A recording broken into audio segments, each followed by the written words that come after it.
All right, what's going on, everybody? How's everybody doing? Let me fix my camera up real quick. I think we've got about 12 people on right now, and obviously some great discussion. Christian, good to see you. Matthew, good to see you. I know you were pretty pumped to have us on the live stream yesterday, so glad you were able to join us tonight. CCD, who's been very active in our Discord server, super pumped to have you back as well. I'm sure we'll run into Scott later. Neo, it's been a while. Super happy to have you here. All of you guys super pumped. And Sarah Brown, a new viewer is what it looks like, who actually completed the second part of the trivia question. So there's a big tweet circulating, right? They're actually, more than anything, making fun of Nick Saban, right? They're saying if he beats Texas on September 10th, he'll move to 3-0 in 15 years in non-conference road games. Basically saying they don't play anybody on the road. Now, granted, obviously Alabama, many of you have commented, have played very, very tough games at neutral sites like Clemson, Virginia Tech, Wisconsin, Michigan, guys like that. But when it comes to true road games in the non-conference, Alabama just hasn't played many. And so I believe it was CCD that first said Penn State. That was correct. They played Penn State all the way back in 2011. And then Sarah came in here, newcomer, apparently very knowledgeable. Duke is the other. So they did play Duke on a neutral site a couple of years ago. I believe it was 2018 or 2019, I believe it was. But a couple of years back, about 2010, they also played Duke at Duke and just annihilated them. So yes, it's neutral site games don't count as true road games, obviously. But Alabama did play at Duke, at Penn State, and those are the only two road non-conference victories for Nick Saban in 15 years at Alabama. Of course, he can make it 3 if they take down Texas in September. Neo, don't be embarrassed. How are you expected to know and remember all of your Alabama victories over the last 15 years? My God, you've won about 200 games, something like that, and it's been ridiculous. So, hey, it happens. But guys, welcome back to the Gridiron Expert. We're super pumped to have you here. I know we have a couple people on already. Hopefully we'll get more later on tonight, maybe more later on if you want to watch this well after we've ended the stream, however you want to do it.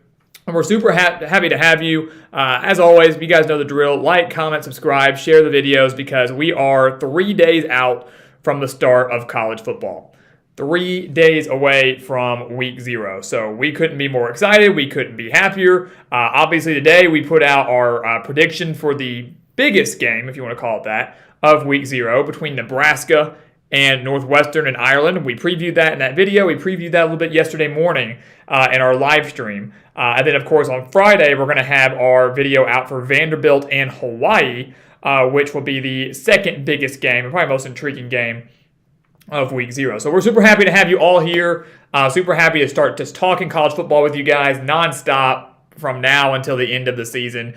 A couple of things that we do want to address before we really dive into the discussion, which again, bring your questions, bring your comments. We're going to make sure to touch on as many of those as possible while also highlighting our sleeper teams from all of the Power 5 conferences. We've got some slides pulled up that we'll bring up here in a little bit.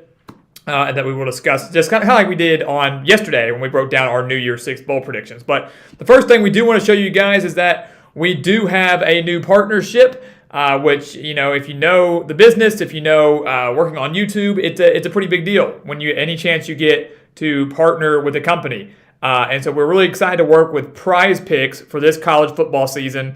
And if you don't know what Prize Picks is, it's basically, it's a DFS. It's a daily fantasy sports site. You can download their app, you can go to their website, however you want to do it, but you, instead of betting the spread, instead of betting straight up games, you are actually placing your bet on, their prop bets, pretty much. I think on Saturday, Casey Thompson for Nebraska is going to throw for over 200 yards, and you say over under.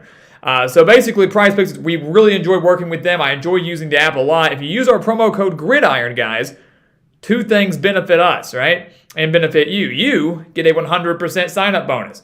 So if you throw in $10, you're guaranteed $10 back. You're basically making your money back and doubling what you're putting in.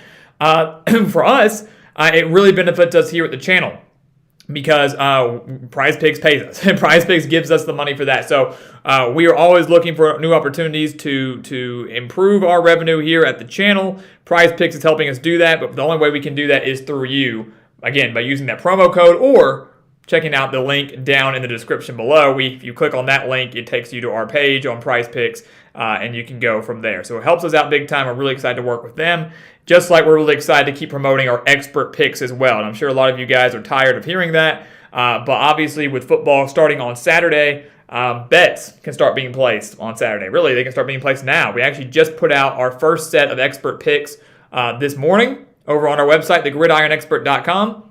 So if you haven't already, make sure to go sign up for those. Check those out on the website.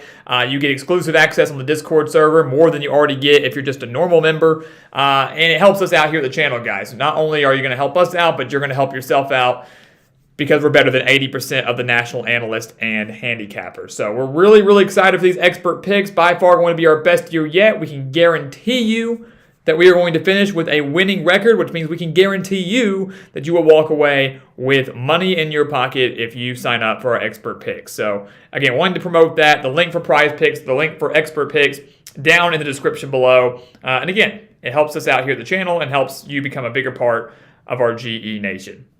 So again, really excited for you guys. Really excited for all of you guys to be here. Again, just kind of going through the chat a little bit. Neo CCD talking a little bit here.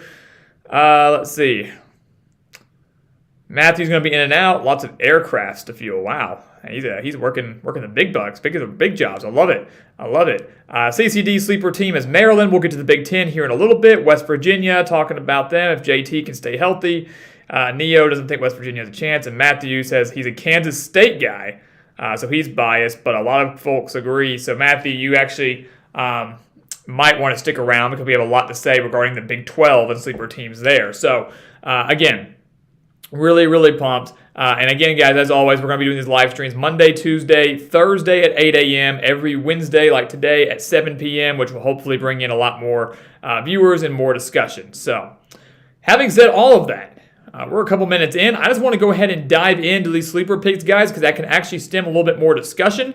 Obviously, feel free to comment any other questions that don't pertain to that, any other comments that you have, and let's just get into it. Let's talk some ball.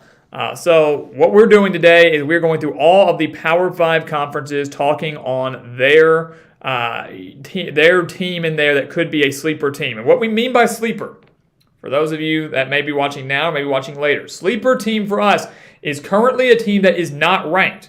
So, a lot of people want to say in the ACC that North Carolina State is a sleeper team. That's great. They're going to be really, really good.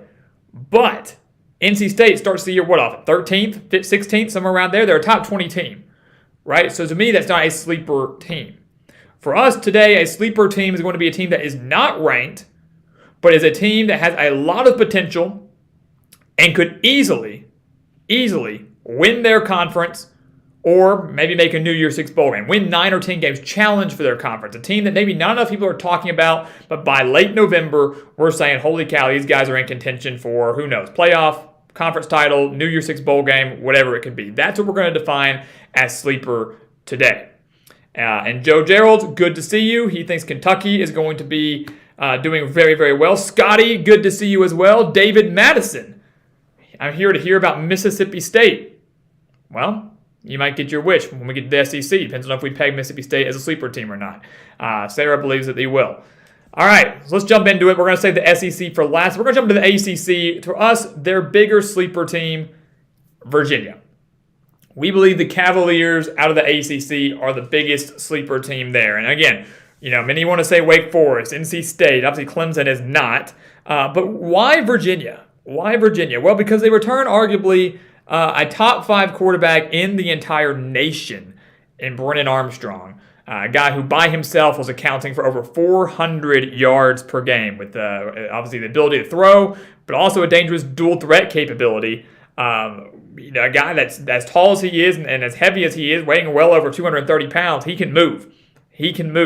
And so Virginia returns him and arguably the best wide receiver core in the ACC. And in addition to that, they bring in a brand new head coach, and Tony Elliott from Clemson was the offensive coordinator with the Tigers. And obviously, he's quite the quarterback guru. He's worked with some great quarterbacks during his time with Clemson. Obviously, worked with Trevor Lawrence. Last year, worked with DJ Uiagalelei. Wasn't great with him, but trying to develop him. But Trevor Lawrence, you had Taj Boyd was there for at times. I think Tony Elliott was at the later part of that. Deshaun Watson, obviously, playing for Clemson. So He's in working with one of the best quarterbacks in the country already. He should improve drastically. The biggest thing for Virginia is fixing their defense, right?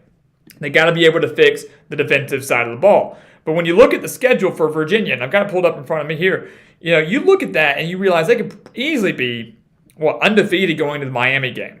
Because here are their first couple of games: Richmond, Illinois, Old Dominion, Syracuse, Duke, Louisville, Georgia Tech, and then Miami. Matter of fact, we have them beating Miami on October 29th. But out of the games I just listed, who could they lose to? Obviously, we have them losing to Syracuse and Louisville. I will say that. We do. But those aren't set-in-stone losses. That's not a game against a guy like Clemson, right? Where even then, it's not a shoe-in loss for Virginia, but not nearly as tough. We have them losing at Syracuse. Dangerous run team in Syracuse could exploit that poor Virginia defense. And then Louisville, same thing, right? They were horrible. Virginia was against the run last year, and Louisville with that dangerous dual-threat QB and Mikael Cunningham, I think they could struggle. But they get Louisville at home. They have to travel to Syracuse. That's it. Shouldn't lose to Duke, shouldn't lose to Old Dominion, shouldn't lose to Richmond, and despite the road game at Illinois, they should be able to beat the Fighting Illini, who are still going to struggle a little bit under Brett Bielema. So if they truly are undefeated, if they are 7-0 going into Miami, and then they beat Miami, like we think they will, because the game is at home for the Cavaliers, and they beat Miami last year, they're 8-0 heading into November. 3 of their final 4 games in the month of November are at home: North Carolina, Pittsburgh, and Coastal Carolina. They should be able to beat UNC, possibly. We don't have them doing that, but that's a very winnable game. They should be able to beat Coastal Carolina, which leaves Pittsburgh and Virginia Tech. And again, we could be getting ahead of ourselves here, certainly, but Virginia has all of the talent together, guys. We have them going 7-5, but you look at them a little bit closer and you go, hey, this is a team that very well could win the ACC Coastal, because right now it is wide open. Wide open in the Coastal, and Virginia gets all of the top dogs at home. They get Miami at home, they get North Carolina at home, they get Pittsburgh at home. Why can't they win the Coastal like they did a few years ago with Bryce Perkins? Watch out for the Cavaliers. So we're going to get to all your comments here in a little bit, guys, as we get through these sleeper teams. But I do want to give a shout-out to Robert Sharpton, obviously, here on Elizabeth's account, per usual. But Robert, good to see you. Austin, great to see you as well. How's it going? Happy you could join us tonight. And same with you, Joe. We'll answer your question and your comments here in a little bit, just like everybody else. And all 19 of you that are viewing, we'll do the same for you. Moving on to the Big 12. So this is Matthew's jurisdiction, right? If he's able to still watch, he's going to like this, because the Big 12, we've got Kansas State. Kansas State is our sleeper team. And if you watched our prediction videos, you know this. You already know that Kansas State was our big sleeper team, because they return a lot of talent on both sides of the ball. Biggest player, obviously, Deuce Vaughn, one of the best running backs in the entire country, not just from his rushing ability, but also his ability to be a pass catcher. His ability out of the backfield is huge. And you factor in Adrian Martinez, who transfers in from Nebraska. We mentioned this time and time again with that Kansas State prediction video, the fact that you were looking at a Kansas State team that's going to be so dangerous with that RPO offense. Is Adrian Martinez going to keep it? Is he going to hand it off to Deuce Vaughn? If he improves on his accuracy and decision-making, Kansas State's offense could be electric, one of the best in the Big 12. And again, you look at their schedule. Should be 3-0 heading into the Oklahoma game. Should be 3-0 heading into the Oklahoma game. And then, we've seen time and time again where Kansas State either beats Oklahoma in upset fashion or plays them really, really close. And Oklahoma, new coach, new players. This would be the prime time for Kansas State to once again spring an upset over the Sooners. Not saying it's going to happen, but it would be the prime time for it, despite it being in Norman. So 3-0 after that. Then you look at the rest of the schedule and you realize, where do they falter up until maybe the last 3 weeks of the year? Because they, Texas Tech, Iowa State, TCU, and again, we have a couple of those pegged as losses, sure. But Texas Tech, Iowa State, TCU are not bona fide losses, not set losses. They are absolutely 50-50 games. And then they get Oklahoma State and Texas at home. Both of those at home. And Kansas State has played both very, very well. Now, I haven't always won those games, but they played them well. Now at home, this could be the opportunity to do so. They closed the year at Baylor and at West Virginia before closing with Kansas. That's a win. So Baylor and West Virginia not going to be easy. But again, you look at that. If Kansas State beats Oklahoma and is 4-0 heading into October, they very well could beat Texas Tech 5-0. Could be able to beat Iowa State 6-0. Many think they're going to beat TCU. We do not, but many believe it 7-0. And then Oklahoma State, Texas, and Baylor are your next 3 games. 2 of those are at home. Could they be 9-0? Again, we're getting ahead of ourselves. Do we think Kansas State's going to be that good? Not necessarily, right? Have them also, like Virginia, at 7-5. So ironic that our 2 sleeper teams, for us, we predicted at 7-5. But again, a lot of those losses that we're pegging are, for many, when you look at the schedule, just an overview, toss-up games, 50-50, 60-40. Could go either way, swing games. And Kansas State has a lot of them, where if the ball bounces the right way, or if they just simply outplay their opponent, catch them on the wrong day, they could be looking really, really good. So Virginia, sleeper team out of the ACC. Kansas State, sleeper team out of the Big 12. How about the Big 10? Michael Hogg, good to see you. Hope you had a great summer as well. Happy to have you. I'm sure you'll love this because we have Purdue as a sleeper team in the Big 10. And honestly, when it came to the Big 10, I couldn't. Yeah, Michael beat me too. I wonder if he thinks Purdue's going to be a sleeper team this year. Yep, nailed it. This is a tough one because I had to pick 2 teams. I couldn't just stick with one. And here's why. When I look at Purdue, this is a team that won 9 games last year. And I think a lot of people are forgetting about that. 9 games in 2021. First time since 2003 that they did that? It was an unbelievable year for Jeff Brom and the Boilermakers. And you're going to know a lot about Purdue after that next Thursday night when they play Penn State. And we are hoping to get on for a big post-game live stream kind of talking about the backyard brawl between Pittsburgh and West Virginia, and then hopefully after the Purdue and Penn State game as well. If Purdue beats Penn State, and we are projecting them to do that, the schedule is pretty light. They should start 4-0, coast through September.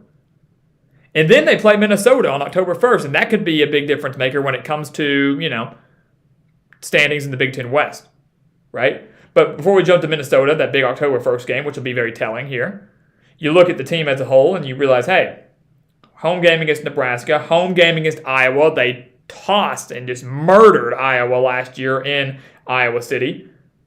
Illinois, Northwestern, Indiana, their last 3 games shouldn't be any issue for a Purdue team that returns tons on defense and returns the second best quarterback in the Big Ten in Aiden O'Connell, only behind, of course, C.J. Stroud at Ohio State. I really don't think that can be disputed. So Purdue's schedule lines up very, very well for them, guys. There's a tough stretch in October with 3 road games in 4 weeks at Wisconsin, Maryland, and Minnesota. If they can navigate that and win, I'd say 2 of those road games, and of course winning the home game against Nebraska, Purdue's looking at a possible 10-11 win season. And that's pretty hard to believe. So big-time sleeper team, not out of the question if they can win the West. That game at Wisconsin, actually, on October 22nd, could determine if they win the Big Ten West or not. And then you've got Minnesota, like we just mentioned. One of the things that I really love about Minnesota, guys, first thing that I love about Minnesota is the fact that P.J. Fleck is phenomenal. All right? And whether you love him or hate him, that's up to you. But P.J. Fleck is a guy that I would run through a brick wall for. I love his energy. I love his passion. I love, obviously, how much he cares for not just the game of football, but for his players. And I love that all the way back during his time at Western Michigan, which, if you remember, during his time at Western Michigan, he had an undefeated season, leading all the way up to that New Year's Six bowl berth against Wisconsin in the Cotton Bowl. And they fell short in that game. The only loss, that's what ultimately got him this job at Minnesota. But they're rowing the boat, right? They're rowing the boat possibly to a Big Ten title. And again, unfortunately, just like many of the other teams here, we have Minnesota somehow at 7-5, right? But this is a team that had a top 5 defense in the country last year. And the biggest thing that held Minnesota back last year, they still won 9 games, but the biggest thing that held them back and could hold them back this year is the offense. The defense should be great, but does Tanner Morgan return to form? The form that we saw a couple of years ago when Minnesota won 11 games. Does Chris Ottman-Bell show up? Does Muhammad Ibrahim return to form after the injury he suffered early last year? A lot of factors going into this Minnesota team, guys, where you look at them and you go, hey, they are a sleeper team. A team that could win the Big Ten West because, again, the schedule should start 3-0, no issue, 3-0, boom. They host Purdue, like we just mentioned. They have to host Northwestern. They host Iowa. The toughest games for them, honestly, they have a couple tough ones. At Michigan State, at Wisconsin, and at Penn State, I'd say are the toughest. Nebraska on the road won't be easy either. But at Michigan State, at Penn State, at Wisconsin, if Minnesota finds a way to win 2 of those games, another 9-10 win season, again, is not out of the question, and they will be right in the thick of the Big Ten title race in November.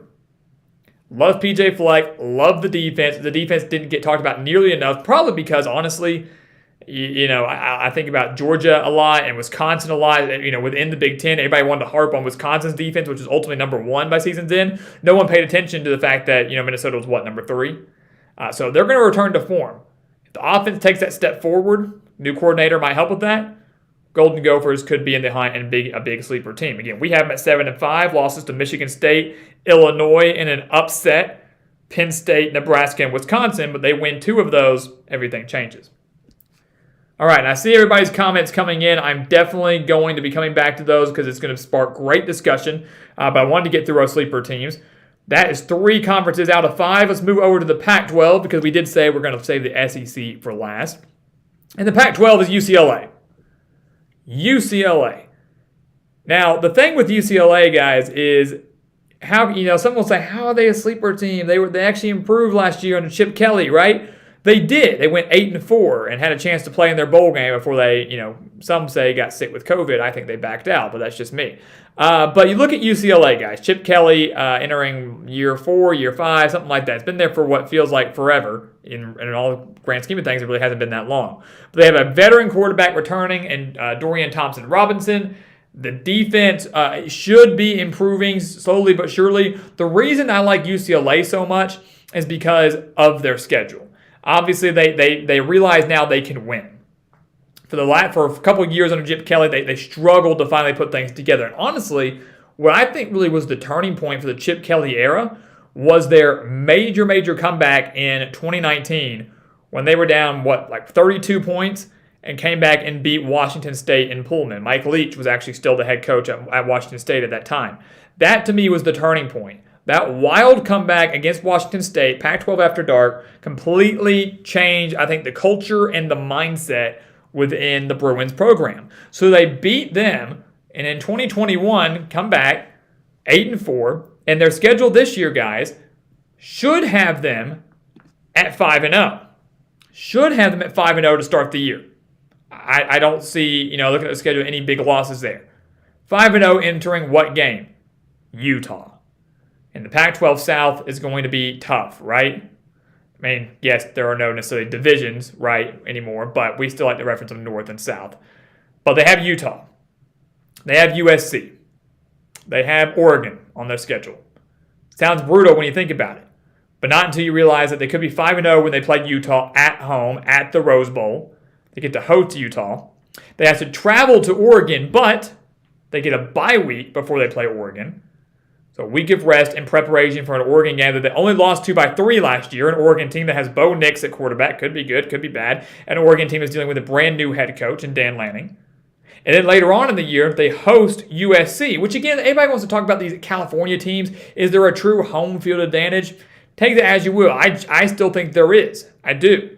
But you also got a USC team, guys, that, while everybody's hyping them up, 14th in the country, Lincoln Riley, Jordan Addison, Caleb Williams, Travis Dye, haven't seen them play yet. And UCLA annihilated the Trojans in 2021.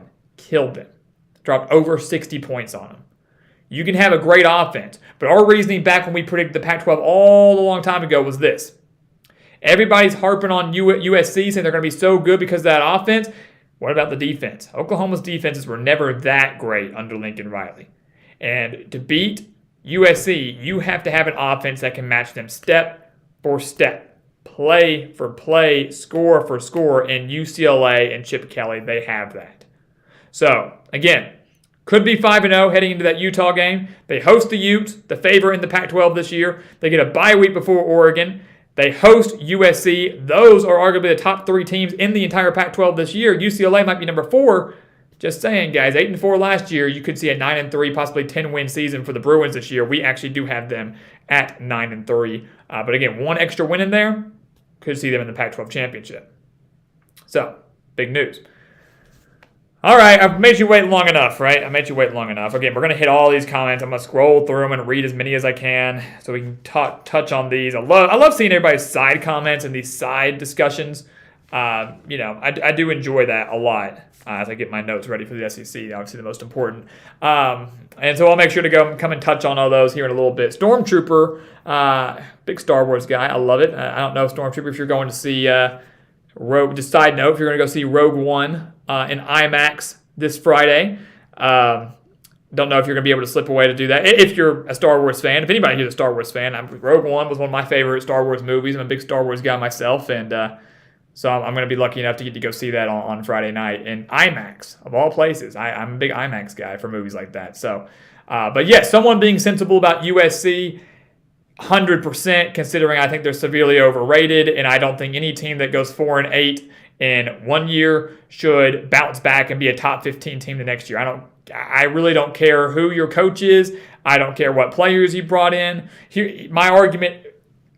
We'll save it. I'll come back to you, Stormtrooper. I will come back to that for sure, and I'll come back to everybody else as well. All right, SEC. Our SEC sleepers, we have two, just like we did in the Big Ten. We have two because we simply couldn't decide. And Kramer highlights, good to see you. Go Irish from South Bend. Very excited to talk about Notre Dame later on. But our two SEC sleeper teams are Mississippi State and Tennessee. Again, Tennessee garnering a lot of hype, but they are not ranked and easily could finish as a top 15 team by season's end. So that's why they're in this category. But we're going to start with Mississippi State. So David, if he's still here, he said, I'm only here to talk about Mississippi State. Well, here we go. I hope he stuck around. Sarah, if she's still here, I hope she stuck around as well, because she was saying that she wanted to talk about Mississippi State. And again, she's a new viewer. Maybe we can get a new subscriber out of her. You guys in the GE Nation, let's support her, see what we can get out of her. All right, let's talk about Mississippi State. They run the air raid. Why is that a big deal? Why is that important? Well, it's because it's so difficult to stop. It's so difficult to stop, regardless of who you're. Look all the way back when Mike Leach first arrived in Starkville. First game, reigning national champions at LSU, and KJ Costello throws for 500-something yards, 600 yards. I mean, it was unbelievable. It's extremely tough to stop. And everybody can say, hey, rush 3, drop 8, you're going to be fine. That doesn't always work either, especially when you have a veteran quarterback, and that's what Mississippi State has. Mississippi State has a veteran quarterback in Will Rogers, who's extremely talented, very solid wide receiver core. And the one thing I like the most about Mississippi State, before I talk about their schedule, is the fact that they have a very underrated defense. Or we have to recognize here, guys, that the Bulldogs last year had the 12th ranked rushing defense in the country. 12th ranked rushing defense in the country last year. And they returned, 7-8 starters this year on defense? So this is a Bulldogs team that has all of the pieces to maybe not win the SEC West, because we got to keep in mind they're still in the division with the likes of Alabama and Texas A&M and now Arkansas. Auburn. I mean, it is the toughest division in all of college football. So we're not sitting here saying Mississippi State's going to go out and win the West. But we're saying they could definitely alter who does, right? Because if you look at their schedule, they should start 2-0. They should annihilate Memphis, especially after the way that Memphis game ended last year. For any Mississippi State fans out here, so Sarah and David, if you watch, I was livid along with you. The punt was down. Mississippi State should have won that game. The fact that they allowed Memphis to scoop that up and score a touchdown was ridiculous. So it goes. Should be 2-0, because they should be Arizona as well. After that, the schedule does get tough. And that's the thing. We have Mississippi State, guys, so we're talking about all these sleeper teams. We've already predicted all of them, right? We have them at 6-6. So just going bowling. And a lot of people do disagree with that. But look at the schedule. At LSU, they host Texas A&M. They host Arkansas. But they go to Kentucky. They go to Alabama. They draw Georgia out of the East. So their two cross-division games are against Georgia, the reigning champs, and Kentucky, who some would say is the second best team in the SEC East. We'll talk about Tennessee in 1 second. So two brutal cross-division games, and then the road game at Ole Miss to end the year, the Egg Bowl. It's a tough schedule. Because I can tell you right now, as talented as Mississippi State is, they're not going to beat Alabama in Tuscaloosa, and they're not going to beat Georgia in Starkville. So 2 losses right there. Then you look at it and you go, okay, well, can they win Death Valley against LSU? Can they beat Kentucky? Can they beat Arkansas? They've yet to beat Arkansas since Mike Leach arrived. It's only been 2 years, but they didn't beat Arkansas in Starkville back in 2020, that COVID year. And they probably should have beat Arkansas last year in Fayetteville, but Mississippi State didn't have a kicker. missed 3 field goals and lost by 3. So there you go. Special teams is very important. So because the host of Razorbacks and Barry Odom's Arkansas defense typically fare well against Mississippi State. And again, it's really that month of October that's going to define the Bulldogs, guys. A&M, Arkansas, at Kentucky, and at Alabama. Those 4 games. Because Mississippi State easily could be 3-1 or 4-0 if they beat LSU coming into October. And let's say they're 3-1, so they do lose to LSU. If they can win 3 of those games, and A&M, Arkansas, and Kentucky are all winnable, you're looking at a pretty solid team. Because they're going to beat Auburn, they're going to beat East Tennessee, and Ole Miss is a toss-up. So we have them at 6-6. I know many are disappointed with that. I easily could see them beating Arkansas. I could see them beating Kentucky. I could see them beating Ole Miss. I could see them beating LSU. Really. Even though a lot of those are on the road, I could see it. So 6-6, 10-2 is Mississippi State's max. Give them 2 extra wins, 8-4, 9-3. Whatever those record is, that would be the best mark yet under Mike Leach. So it's very possible. I don't think they're going to get that, but you have to watch out with how dangerous this team is and how dangerous Zach Arnett's defense has been since he arrived in Starkville. All right. Again, I'm going to come back and touch on all these comments, I promise. Want to come back to our other SEC sleeper, Tennessee. Back to Tennessee. Saw someone a second ago say, I hate Tennessee. I love that. But you look at Tennessee, guys. They said, they're not ranked. A lot of people have them the first team out. If we're talking about bracketology here, they're the first team out, so 26 and the top 25.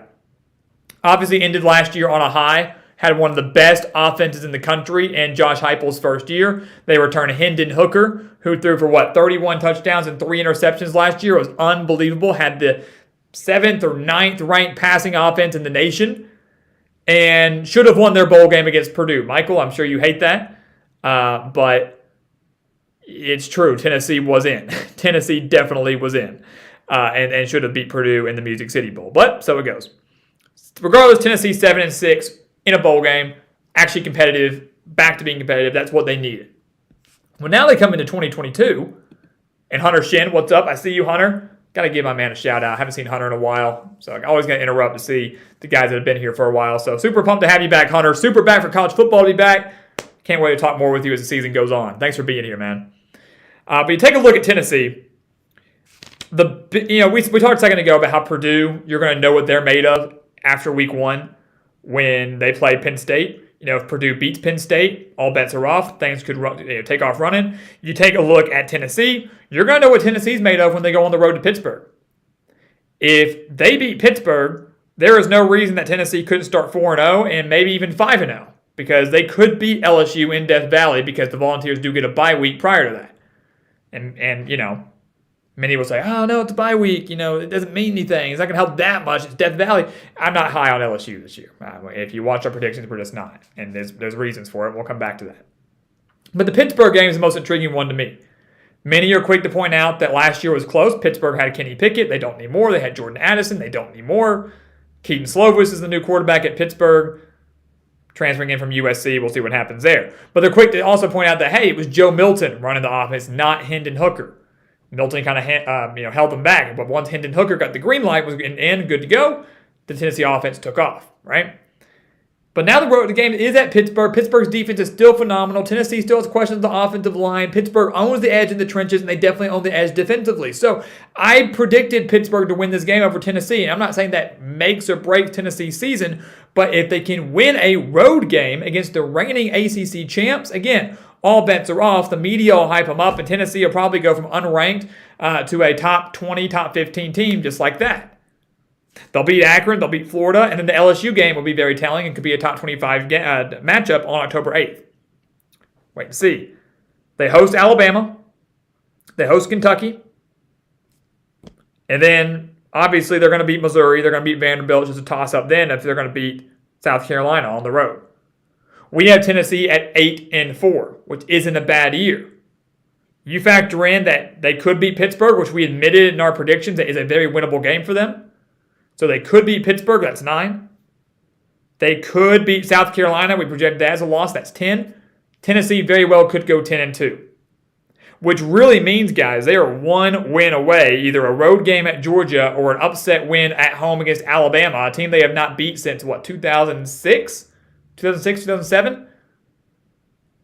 If they beat one of them, more likely would be Alabama considering it's at home, Tennessee could be 11-1, which means they're probably going to win the SEC East. And even if they don't, the committee would have a very tough decision deciding maybe who gets into the college football playoff, because it would be very hard to leave out a one-loss Tennessee team. Maybe Tennessee's loss is on the road at Georgia, a one-loss Tennessee team who beat LSU on the road, who beat Pittsburgh, who could win the ACC, who beat, obviously, we just mentioned LSU, beat Kentucky, beat Florida.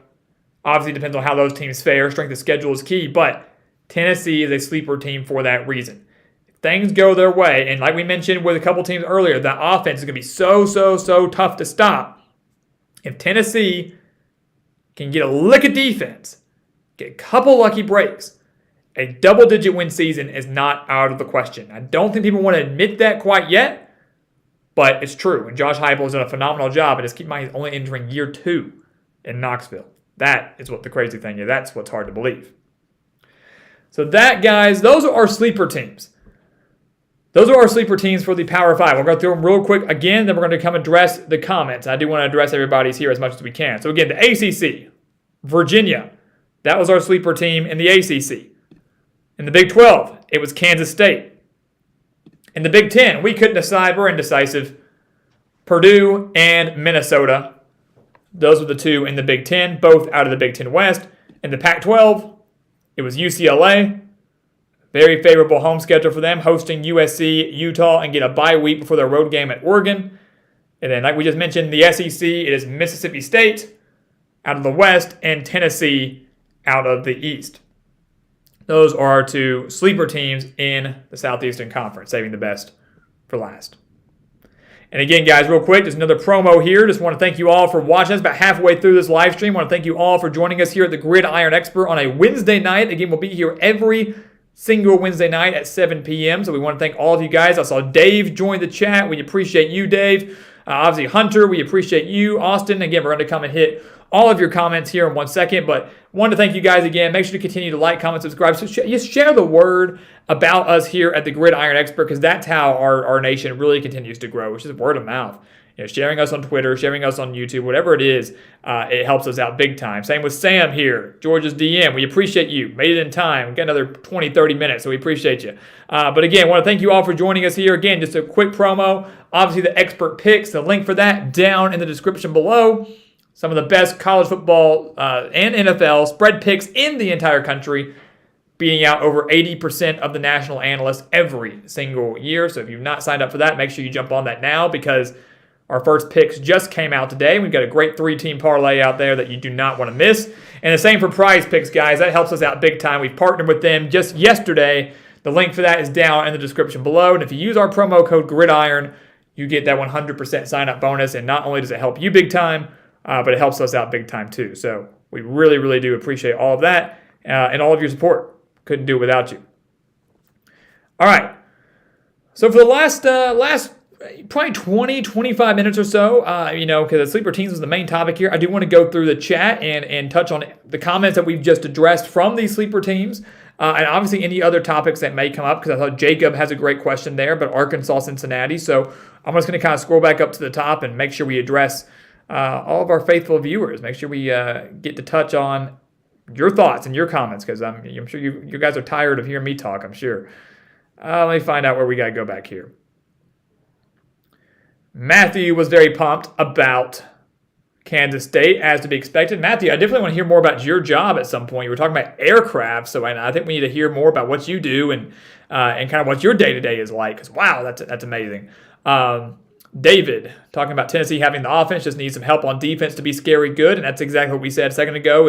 And that was a lot of our reasoning in our predictions for Tennessee, why we can't pick them to beat Alabama or Georgia or not even South Carolina, because we believe the Carolina's offense should improve drastically under Spencer Rattler. I saw someone say they thought he was overrated.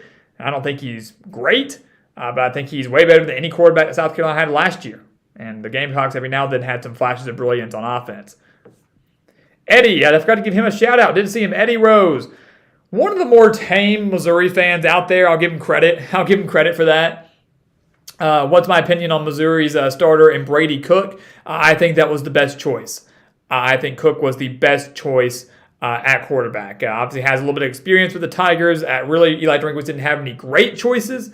So when it came to the guy that I think is going to give him the best chance to win, I would have picked Brady Cook. That was kind of my projection back in the preseason, who was going to win that job, and I think Drinkwitz made the right choice. It's just going to be a matter of does he have the talent around him to help him? And does Missouri's defense have their help too? I've been in a bit of a Twitter war today with some Missouri guys and who aren't pleased with our Missouri prediction. 4-8 for the Tigers. Yikes. But again, they're all citing how their defense is going to be phenomenal, much better. It's going to be, look at how we played down the stretch. Our final 6 games, we were so much better. And I was like, guys, you still gave up over 158 rushing yards per game and allowed over 280 rushing yards to Vanderbilt.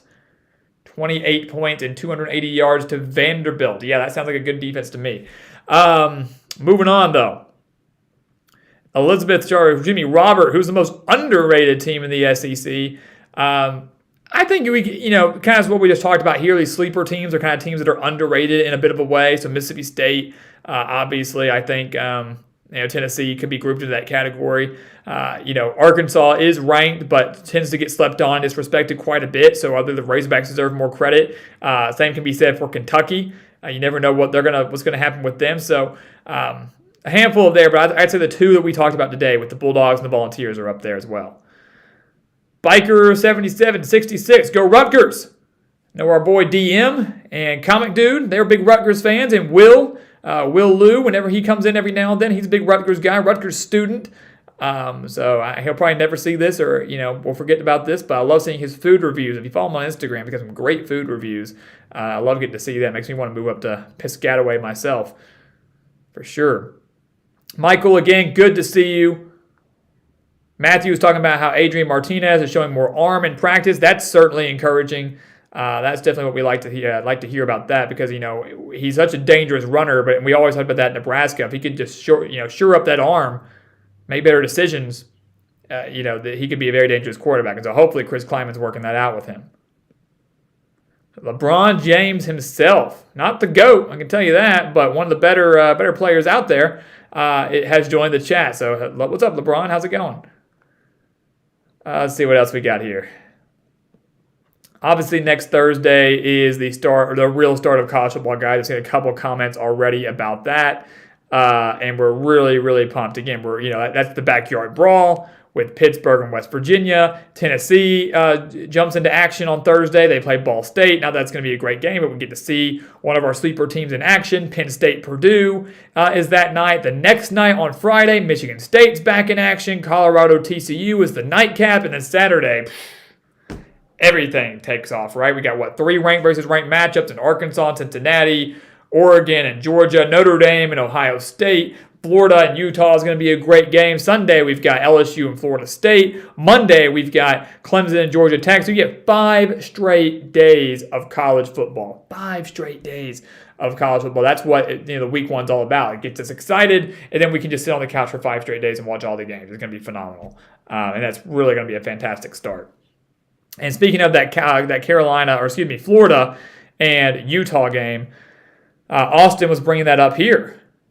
Austin was mentioning that earlier. He said he hopes 8 wins would be a success for Billy Napier at Florida, and a win versus Utah would be huge. And we've actually had, I'll touch on that for a second before I keep going. A lot of people in our Discord server, which again, if you haven't joined our Discord, the link for that is down in the description below. Just click the link, sign up. It's free. Obviously, you get more access and more analysis if you sign up for the expert picks. But if you're just looking to chat like you are now in the live stream, join our Discord. Join our team there. But we've had a lot of discussion about that Florida-Utah game. Who's going to win, right? And we picked Utah back in the preseason, and we're going to stick with that pick simply because I believe Utah owns the edge in every aspect of the game with the exception of home field advantage, which is a big deal. You're taking these Utah guys coming down to the swamp with the home crowd on their side, which is going to be brutal in week 1. A lot of excitement for a top 10 team at home, at night, new coach. I mean, it's going to be rocking in Gainesville. Obviously, you're dealing with the Florida heat and the humidity, something that Utah is probably not very used to. I don't think that's going to phase them that much. I don't think. I think a lot of people are putting a lot of factors and a lot of weight on the weather, and I just don't think that's going to play that big a difference. I think, if anything, it's going to be the Gator faithful that play the bigger difference there. I think Cam Rising is going to do just fine. I think Tavion Thomas is going to do just fine. I think that Utah defense, all they've got to do is go out there, pressure and contain Anthony Richardson. And if they do that, they win the game. They win the game.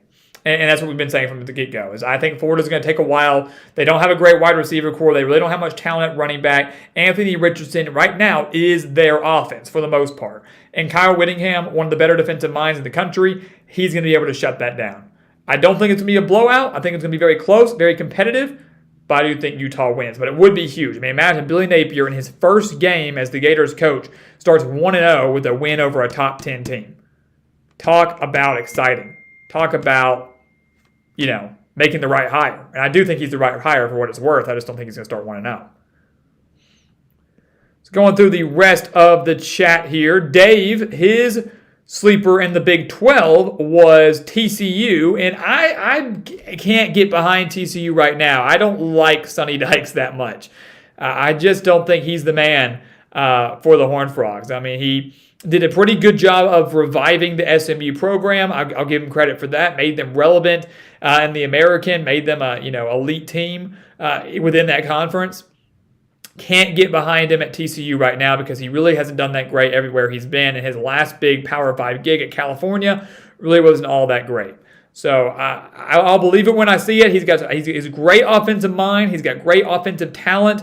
Whether he chooses Chandler Morris or Max Duggan at quarterback, I mean, I haven't heard any news on that lately, but regardless of who that may be, they'll do well. But can TCU's defense fix themselves? And I don't think they can, especially with a very, very tough schedule. So, I think it's fun for football when TCU's good. The 2014 year, where they should have made the college football playoff, was phenomenal. They were so much fun to watch. But I just don't think this year is the year they'll take off. But that's why they're called sleepers. Most of the time, you don't see them coming.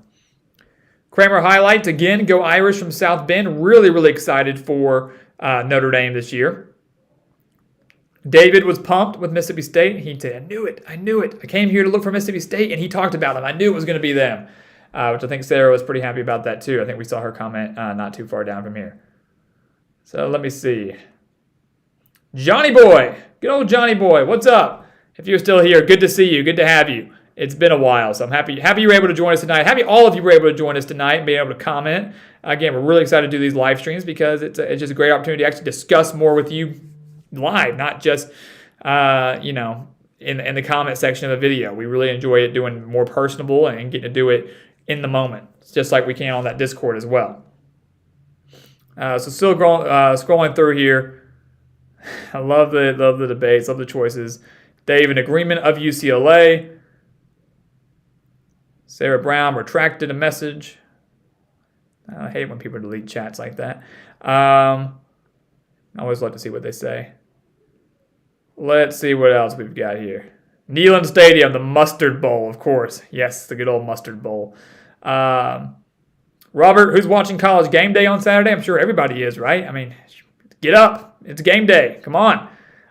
So we've got to be up there for that. For sure. So it's definitely going to be wild. I mean, they got game day, obviously Ireland game on Saturday. Next Thursday, they're doing a special game day from Pittsburgh for the Backyard Brawl. On Saturday, are they going? I can't remember where they're going on Saturday, next Saturday. Is it Oregon and Georgia, or are they going to Notre Dame, Ohio State?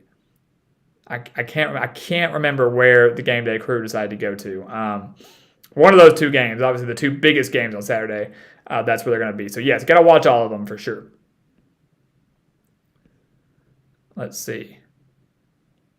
Where else are we?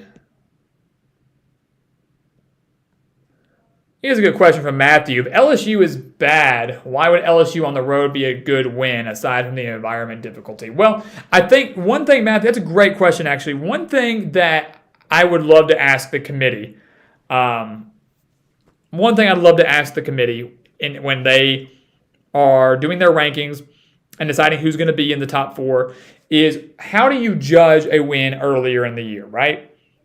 Because I'll give you an example. Because And you'd be stupid, not you, Matthew, anybody would be stupid to say that how the season pans out isn't affected by one game. So I'll give you an example. I'll give you a good example. You take a team, and real quick, I'm going to come back to that. But Cash Money, donating some cash money. Thank you very much for the super chat, guys. Again, that's always on and always extremely appreciated. Again, just like the prize picks or the expert picks or the super chats or the super thanks, they go a long, long way in helping us here at the channel. So Cash Money, appreciate you and all of your support. He's got BYU beating Oregon 42-28 early in September, guys. That's going to be a big marquee matchup for Oregon because, again, Oregon opens the season against Georgia. And in, I think, week 3 takes on BYU. Even though the game's in Eugene, that's going to be a very physical, tough game. One that if BYU wins,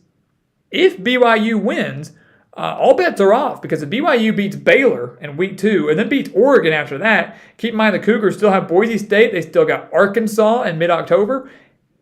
If BYU runs the table, not only are they showing, hey, we're ready for the Big 12, we're coming next year, we're ready for you, but the Cougars could be in a spot to make the a New Year's Six bowl game. I don't think they'd have enough to make the playoff, even though wins against Baylor, Oregon, Arkansas, a potentially ranked Boise State team, all that would be very impressive. I don't think it'd be enough, but they could be in contention if they run the table and go undefeated. But Cash Money, I appreciate you. Appreciate that super chat. It means a lot.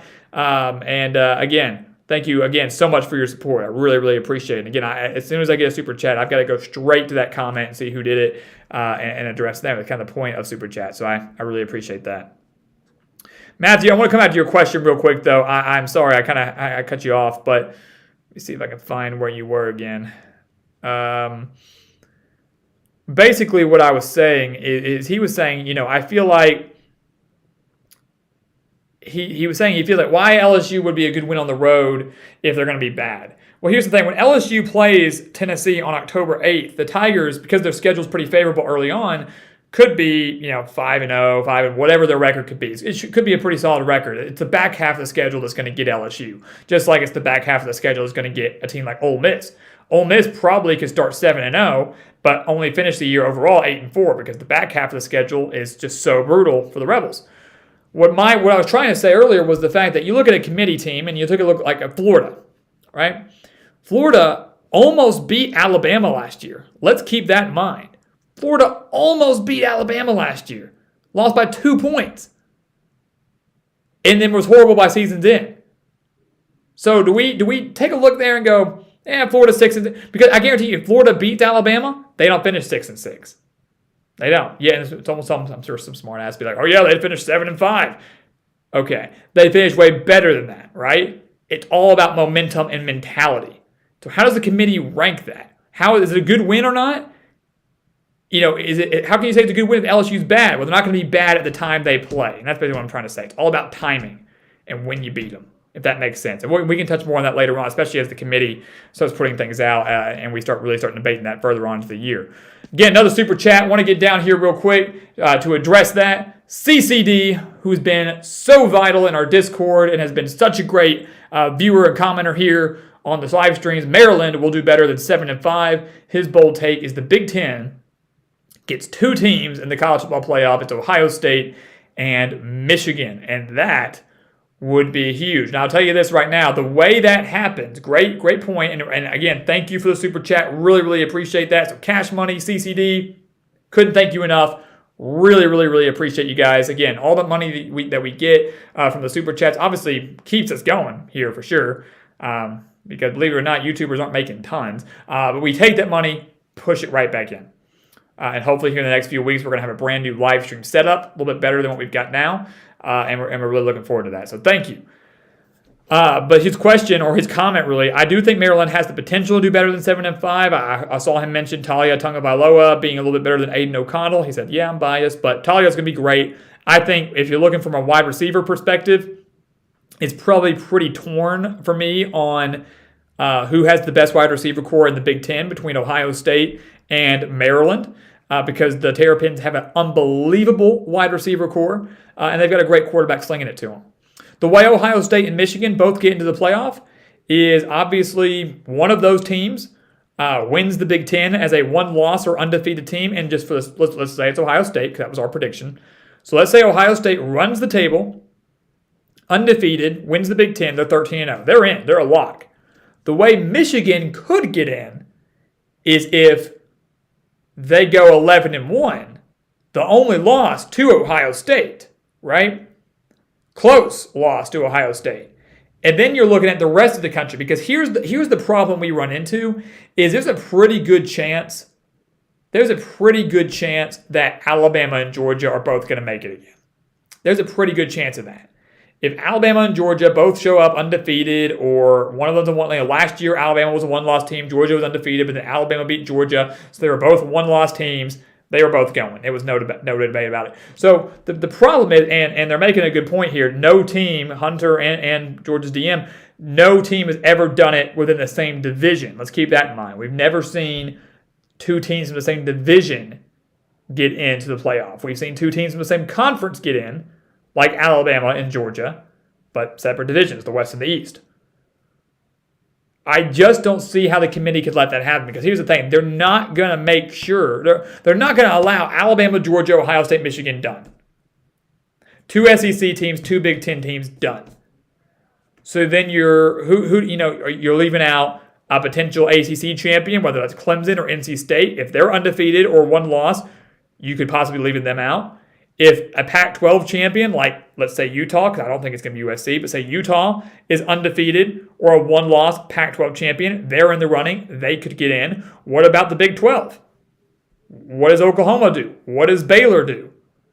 Could one of them slip in there? Baylor was one win away from the playoffs last year. They beat TCU, they only lost by 2, they're in. So that's a bold prediction. If that happens, only one team from the SEC gets in. Alabama and Georgia won't. And there's no way that the committee leaves out Alabama and Georgia if they're both worthy, because the SEC strength of schedule is just significantly better than any other conference out there, even though the Big Ten is very, very difficult, 100%. So keep your eye out for that. Watch out for that. I love the bold take. I love talking about playoff scenarios. But Georgia DM Sam, my guy, he's saying we've still never had a 2-loss team in the playoff. I think Auburn would have been the closest back in 2017, and it was your Bulldogs that ruined that chance for them in the SEC championship, being like 28-7, and kicked out Auburn of the playoff. Auburn wins that SEC championship. They're going in, I believe, as a 2-loss team. But we still have yet to have that. So no two teams from the same division, no 2-loss team has made the playoff. Again, a lot of people, including Josh Pate, think that Ohio State and Michigan are both going to make the playoff. I'll believe it when I see it. Cash Money, again, thank you again for the super chat. Golly, I appreciate it, guys. It means the world. Helps out big time. BYU beats Arkansas 24-10. Bold. So he's got BYU beating Oregon and Arkansas. I think he saw a second ago. He goes, I think we're going to go 12-0.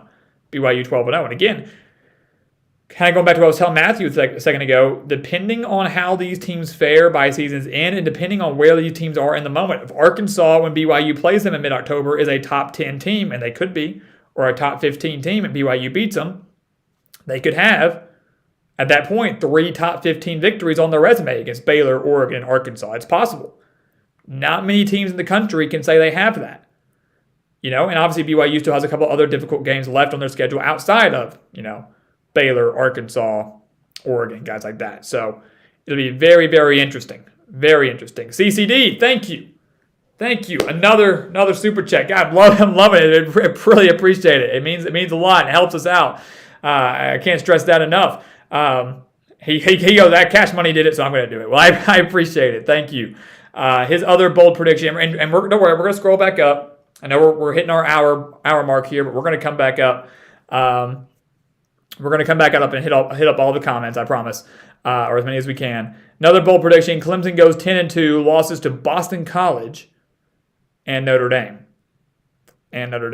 Austin says, no way. He goes, no way they lose to Notre Dame, not Boston College. That's the more shocking one there. Maybe, but Notre Dame, not a chance. I mean, to me, that's the more likely loss out of those two scenarios is the road game against a stingy Notre Dame defense. Dave, I got you, my man. I got to talk to my super chat people first. I got you on Gillespie. I promise. I promise you, Dave. I got you. 1 second. Notre Dame, though. Notre Dame. I think they lose to them. Boston College, I almost put them as my sleeper team in the ACC tonight. Almost did. Because of the fact their defense is not as bad as people think. I think they had the third. I know, Dave. I know you are, my man. Third best passing defense in the country. That was a major reason we actually picked them over Rutgers in week 1. I think Boston College is a better team as a whole. But obviously when you're facing a mediocre quarterback at Rutgers or a new one with Gavin Wimsatt, facing that type of secondary isn't good. You factor in Phil Jurkovec, you factor in Zay Flowers, one of the best wide receiver quarterback duos in the country, certainly in the ACC. That they could. And I think Clemson has to travel to BC, if I'm not mistaken. I think the game is in Chestnut Hill, so wouldn't be surprised at the slightest, especially if Clemson doesn't fix up their quarterback issues. If their offense still struggles, they're going to have to ride the strength of their defense, and that could end up being pretty tough. Could be pretty tough for them. So, all right. I appreciate all of that. I'm gonna scroll back up to the top. I'm gonna hit all these comments. Definitely got to talk about TCU and Gillespie for Dave, my man. I gotta get on that. Let me find out where I stopped. All these super chats are pulling me back down, but can't complain about that. Never can complain about that. Sam, I appreciate the comments, man. Best college football YouTuber out there. We people say that every now and then, and we appreciate it. It means the world. Sam runs the best college football Instagram page out there. Just throw out the comment myself. At AllCFB.